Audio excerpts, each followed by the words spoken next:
FD के अंदर आपको कितना रिटर्न मिलता है? सिर्फ और सिर्फ मैक्स टू मैक्स 6%। और अगर सीनियर सिटीजन है या सुपर सीनियर सिटीजन है तो आपको मैक्स टू मैक्स 7% का जो इंटरेस्ट है वो मिल जाता है, और जो कि हर तिमाही पर चेंज होता रहता है। आपको पता है, कभी बढ़ जाता है, कभी घट भी जाता है। और कभी कभार तो ऐसा होता है कि 5.5% के आसपास, 5.25% के आसपास भी एफडी के ऊपर आपको इंटरेस्ट मिलता है। लेकिन अगर मैं आपको ये कहूं कि जो हमारे डेट फंड्स होते हैं, डेट फंड्स आप लोगों को पता होगा, डेट फंड्स हमारे म्यूचुअल फंड ही होते हैं, लेकिन उनके अंदर पैसा जो होता है वो 100% सुरक्षित होता है। और मैं ये कहूं आपसे कि ऐसे 200 डेट फंड्स हैं जिन्होंने एफडी से ज्यादा रिटर्न निकाल के दिया है लास्ट 2 साल के अंदर। मतलब ये समझ लीजिए 11.5% तक का भी रिटर्न निकाल के दिया है डेट फंड्स ने। आप विश्वास करेंगे? बिल्कुल भी विश्वास नहीं करेंगे कि भैया जो डेट फंड्स है वो 11.5% के आसपास के रिटर्न निकाल के दे सकते हैं। देखिए ये सच है। कौन कौन से ऐसे फंड्स हैं? टॉप 5 फंड्स में आपको बताऊंगा कि जिन्होंने सबसे ज्यादा रिटर्न निकाल के दिया है। साथ में डेट फंड्स के अंदर क्या ऐसी खासियत होती है जो कि एफडी में नहीं होती, उसके ऊपर बात करेंगे। दूसरी बात, इनकम टैक्स के अंदर बहुत ज्यादा गवर्नमेंट जो बजट आने वाला है हमारे फरवरी के अंदर, बहुत ज्यादा सिंप्लीफिकेशन लाने वाली है। चाहे वो टैक्स के रूल्स हैं, भले वो टैक्स फाइलिंग है, भले ही उनके फॉर्म्स हैं, उनके अंदर बहुत ज्यादा चेंजेस आने वाले हैं। अब जैसे जैसे डेट आने वाली है, 1 फरवरी आती आती जा रही है, जो लिंक्स है और जो बातचीत चल रही है वो धीरे धीरे बाहर निकल के आनी शुरू हो चुकी है। तो आज इसी के ऊपर पूरी की पूरी वीडियो होने वाली। दोस्तों स्वागत है मेरे चैनल दी एक्टिव तरुण में। मैं हूं आपका दोस्त तरुण और स्वागत करता हूं आज की एक और वीडियो में। चैनल पे पहली बार आया है तो चैनल को सब्सक्राइब कर लीजिएगा और बेल के आइकन को दबाना बिल्कुल भी मत भूलिएगा। और साथ में अगर आप हमारे पोर्टफोलियो सर्विसेज लेना चाहते हैं, आप पोर्टफोलियो रिव्यू कराना चाहते हैं, पोर्टफोलियो बनवाना चाहते हैं, तो उसके लिए आप डिस्क्रिप्शन में व्हाट्सअप नंबर है, चार्जेस 999 है, आप करा सकते हैं। ज्यादा डिटेल में जाऊंगा, जब आप जाएंगे तो वहां पे आपको सारे ऑप्शन पता चल जाएंगे। डिटेल्स लिखिए। तो शुरू करते हैं सबसे पहले मार्केट से। देखिए मार्केट का ये हाल है भाई कि आज के दिन मार्केट हमारी पूरी की पूरी फ्लैट रही है, ना तो घटी है ना बढ़ी है। बस ये समझ लीजिए थोड़ी बहुत माइनस में ही गई है, बड़ी तो है नहीं। करीबन करीबन 27 पॉइंट तो हमारी निफ्टी 50 माइनस में है, और जो सेंसेक्स है वो भी 80 पॉइंट माइनस में है। निफ्टी बैंक में काफी ज्यादा गिरावट देखने को मिली है, करीबन 0.77% की माइनस में गिरावट देखने को मिली। काफी ज्यादा गिरावट है उसके अंदर। और बाकी तो बस सब ऐसा ही है। स्मॉल कैप मिड कैप के अंदर मतलब सब ऐसे चल रहा है। जो स्मॉल कैप है उसके अंदर करीबन करीबन 1% की गिरावट देखने को मिली है स्मॉल कैप में, और जो निफ्टी बैंक है उसके अंदर गिरावट है। बाकी सब बराबर बराबर है, मतलब बहुत ज्यादा फर्क नहीं। अच्छा बात करें ग्लोबल मार्केट की, तो हमारा जो अमेरिकन मार्केट है उसके अंदर भी देखिए कोई बहुत ज्यादा ना फर्क नहीं देखने को मिल रहा है। वैसा ही है लगभग, नो गेन नो प्रॉफिट, कुछ कुल मिला के यही हाल है वहां पे। अच्छा अब बात करते हैं हम अपनी उस खबर की जिसके अंदर मैंने आपको बताया कि भैया 200 हमारे ऐसे डेट फंड्स हैं जिन्होंने एफडी से ज्यादा रिटर्न निकाल के दिए है, 11.5% के आसपास भी रिटर्न निकाल के दिए हैं। ऐसे भी डेट फंड्स हैं हमारे पास मार्केट के अंदर। अब वो कौन कौन से हैं उसके ऊपर बात करने हैं। सबसे पहले आप समझ लीजिए, जो भाई ऐसे हैं जिनको नहीं पता कि डेट फंड्स होते क्या हैं, उनको मैं शॉर्ट में बता देता हूं। इक्विटी के अंदर आपको पता ही है, पैसा जो लगता है वो आपका शेयर्स में लगता है, ठीक। उसमें रिस्क रहता है, स्मॉल कैप में सबसे ज्यादा, मिड कैप में उससे कम, लार्ज कैप में उससे कम। और जो हमारे म्यूचुअल फंड रिस्क फ्री रहते हैं, जिनके अंदर कोई रिस्क ही नहीं होता, वो हमारे डेट फंड्स होते हैं।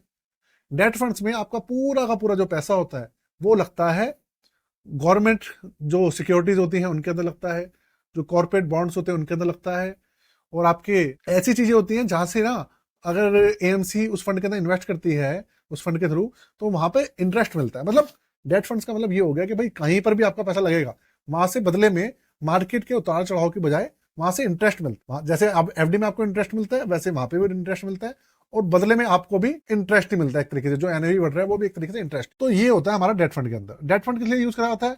वो एक अल्टरनेट है एफडी का, कि भैया अगर आपको शॉर्ट टर्म के लिए इन्वेस्ट वगैरह करना है, कुछ भी करना है, तो बहुत सारे भाई ऐसे हैं जो कि डेट फंड्स की तरफ जाते हैं। ये तब देखने के लिए देखा गया। तो अब कौन कौन से फंड्स हैं ऐसे जिन्होंने भैया एफडी का जो ब्रेक जो रिकॉर्ड है वो तोड़ा है। देखिए एफडी की प्रॉब्लम पता क्या होती है, हर 3 महीने में जो रेपो रेट वगैरह है जो घटती रहती है बढ़ती रहती है, और 7% से ज्यादा कभी जाती नहीं है। 7% भी सीनियर सिटीजन को मिलता है, आप और हमको, आपको और हमारे को 6% से ज्यादा नहीं मिलता। आपको पता है इस चीज का। लेकिन डेट फंड्स में क्या है, अब आप सुनिए कौन कौन से डेट फंड ऐसे हैं हमारे जिन्होंने रिटर्न्स ना काफी ज्यादा निकाल के दिया है। सुनिए नंबर 1 जो हमारा है उसमें उल्टी गिनती पे चलूंगा, तो टॉप 5 जो है हमारे वो है निप्पॉन इंडिया निवेश लक्ष्य फंड। निप्पॉन इंडिया निवेश लक्ष्य फंड, इसने 9.15% का रिटर्न निकाल के दी है। ठीक है, पिछले 2 साल के रिटर्न की बात हो रही है, पिछले 2 साल में। Invesco India credit risk fund, ये 4th नंबर का फंड है जिसने पिछले 2 साल के अंदर 9.42% का रिटर्न निकाला। तीसरे नंबर पे हमारा है SBI long duration fund, debt fund आपको पता है, आप जाके चेक कर लीजिएगा। 9.44% का रिटर्न निकाल के दिया उसने पॉजिटिव। दूसरे नंबर पे है आदित्य बिरला SL सन लाइफ, SL का मतलब सन लाइफ क्रेडिट रिस्क फंड, इसने रिटर्न निकाल के दिया है 9.45% का पॉजिटिव रिटर्न निकाल के दिया पिछले 2 साल के अंदर। और नंबर 1 पे जो है वो है DSP क्रेडिट रिस्क फंड, इसने 11.65% का रिटर्न निकाल के दिया पिछले 2 साल में। 11.65%। आप ये समझ लीजिए, अगर हम जो नॉर्मल हमारे लार्ज कैप फंड्स है, जो रेगुलर प्लान है, उनकी बात करें तो लार्ज कैप रेगुलर प्लान जो है ना, अगर उनका एक्सपेंसिव रेशियो वगैरह भी हटा दिया जाए, अगर हम निफ्टी 50 की बात करें, करीबन निफ्टी 50 हमारा 14% के आसपास रिटर्न देता है, जो उसका इंडेक्स है। और उसके अंदर करीबन आपका 1% के आसपास आप मान लीजिए एक्सपेंसिव रेशियो, कितना बचा 13%। और यहाँ पे डेट फंड, और उसमें रिस्क भी है, आप शॉर्ट टर्म में भी निकाल सकते हो, लॉन्ग टर्म में भी निकाल सकते हो डेट फंड के अंदर। लेकिन लार्ज कैप होता है उसमें भैया रिस्क भी होता है, आप एकदम से निकाल नहीं सकते, लॉन्ग टर्म के लिए होता है ये सब। तो ये वो फंड्स हैं जिन्होंने काफी अच्छे रिटर्न्स निकाल के दिए हैं। ठीक है, लेकिन ये फंड जो मैं आपको बता रहा हूँ किसी भी तरीके का रिकमेंडेशन नहीं है, ये सिर्फ रिपोर्ट है जो आई है, और साथ में आपके एजुकेशन पर्पस के लिए। मतलब मैं आपको ये बताना चाहता हूं कि डेट फंड्स भी अच्छे रिटर्न निकाल के देते हैं, मैं ये कहना चाह रहा हूं। अब चलते हैं हमारी दूसरी खबर की तरफ। जो दूसरी खबर है हमारी वो ये है कि भाई जो इनकम टैक्स के जो रेट्स हैं, अब फाइनली जो हमारी फाइनेंस मिनिस्टर हैं, जो हमारी FM है श्रीमती निर्मला सीतारमन जी, जो फाइनेंस लेडी है हमारी, वो और उनके जो दूसरे जो साथी हैं, उनके पास से खबर निकल के आ रही है कि भाई ये ना टैक्स सिस्टम को, इनकम टैक्स को बिल्कुल सरल करना चाहते हैं। जितना भी टैक्स सिस्टम है हमारा, वो पूरा का पूरा अंग्रेजों के जमाने का है। आप लोगों को पता है इनकम टैक्स 1961 का जो हमारा पूरा का पूरा जो टैक्स सिस्टम है वही चलता है, जो एक्ट है वही चल रहा है। तो अब ये जो डायरेक्ट टैक्स कोड है उससे भी चेंज करने की बात चल रही है, पूरा का पूरा रेडी भी हो गया है। शायद हो सकता है 1 अप्रैल 2025 से लॉन्च भी कर दे, उसे लागू भी कर दे डायरेक्ट टैक्स कोड। उसके अंदर पूरा का पूरा नया सिस्टम होगा। लेकिन बजट के अंदर क्या चेंज करने वाले हैं उसके ऊपर मैं आपको बता रहा हूँ। मेजरली 2-3 पॉइंट निकल के आए हैं जिसको ये चेंज करने वाले हैं। पहला, जो टैक्स रेट है ना, उनके अंदर बहुत सारे फॉर्मूले लगाने पड़ते हैं उनकी कैलकुलेशन के लिए। तो उसमें करना क्या है, ये सिंप्लीफाई करना चाह रहे हैं। सिंप्लीफाई करेंगे कि सिंगल फॉर्मूला लगेगा और आपकी कैलकुलेशन जो है वो रेडी टू मूव हो जाए। मतलब आपको बहुत सारे मल्टीपल फॉर्मूले जो है वो यूज ना करने पड़े। एक तो ये। दूसरा, जो ये बहुत सारे, अभी आपको पता है हमारे जो ITRs है उसके बहुत सारे फॉर्म्स है। ITR 1, 2, 3, 4, 5, 6, 7 तो है, 7 के अलावा भी शायद और भी फॉर्म है कुछ नए। तो सबके लिए अलग अलग फॉर्म्स होते हैं। तो ये चाह रहे हैं कि जो फॉर्म्स है उनकी संख्या को हम घटाएं, ये इसके ऊपर काम करना चाहते हैं। दूसरा, जो ये रूल्स और रेगुलेशंस हैं उसको सरल करना चाह रहे हैं।